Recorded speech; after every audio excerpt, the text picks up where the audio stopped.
কিন্তু মিডিয়ার না, এই ফার্স্ট টাইম কিন্তু আপনাদের এতগুলো ক্যামেরার সামনে কথা বলছি।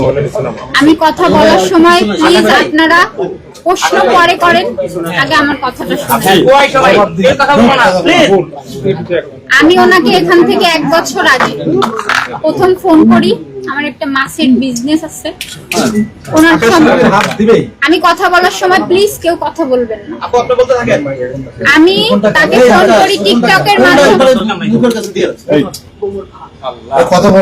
টিকটকের মাধ্যমে তাকে মেসেজ করি, করার সঙ্গে সঙ্গে সে আমাকে নাম্বার পাঠায়, ভাই আপনার সঙ্গে কথা বলতে চাই।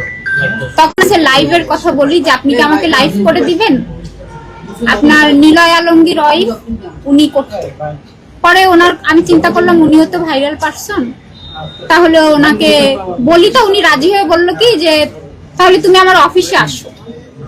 আমি চিন্তা করলাম আমি একটা মেয়ে মানুষ একা একা অফিসে যাব।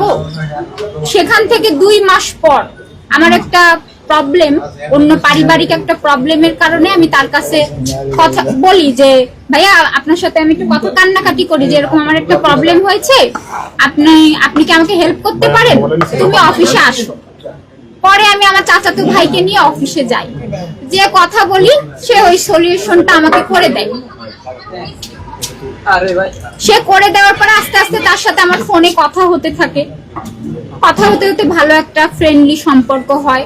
তখন কখনোই আমি রিয়ামনির সাথে তার কথা বলতে দেখিনি। সারা রাত আমার সাথে কথা বলেছে, দিনে কথা বলেছে, বহুবার তার সাথে সে আমার সাথে মিট করেছে।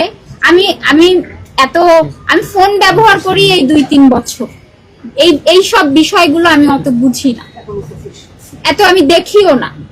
তখন আমি একদিন ওনার রিয়ামনির সাথে আপনার কি বিয়ে হয়েছে, অনেকে বলে না যে আপনারা সবাই কিন্তু এটা জানেন যে রিয়ামনির সাথে আদৌ কি বিয়ে হয়েছে, তা উনি আমাকে বলে না ও শুধু আমার নায়িকা, এগুলো তো বলে, এরকম অনেকেই আছে।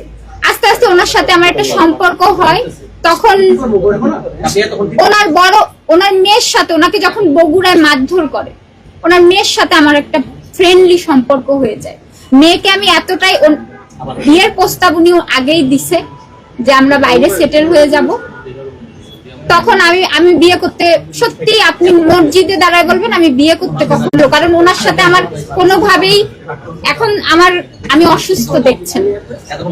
পরে এক পর্যায়ে ফ্যামিলি সম্পর্কে, মানে ফ্যামিলি কথায় ওনার মা, তারপরে মেয়ে সবাই বলার পরে উনি ওনার অফিসে কাজী ডেকে বিয়ে করেন। বিয়ে করার পরে একটা ছবি আপনারা দেখছেন, ওই ছবিটা, তার আগে আমি তার সাথে কখনো ছবি তুলতাম না, যে ভয় উনি ভাইরাল পারসন, আমি এইগুলো খুবই অপছন্দ করি। পরে তখনও কিন্তু রিয়ামনির সাথে তার কোনো ঘনিষ্ঠতা আমি দেখি না, আমি মসজিদে দাঁড়ায় করি। পরে উনি তো নামাজও পড়ে না, ওনার কথা কতটা আপনারা বিশ্বাস করেন জানি না। পরে ওনার সাথে আমার বিয়ে হয়।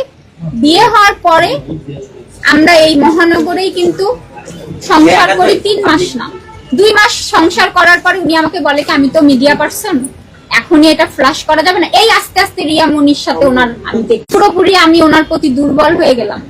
তখন আস্তে আস্তে আবার রিয়ামনি অল্প একটু যোগ করবেন, সেটা হচ্ছে যে প্রেমের প্রস্তাবটা কে আগে দেয়, আপনি দেন নাকি হিরো?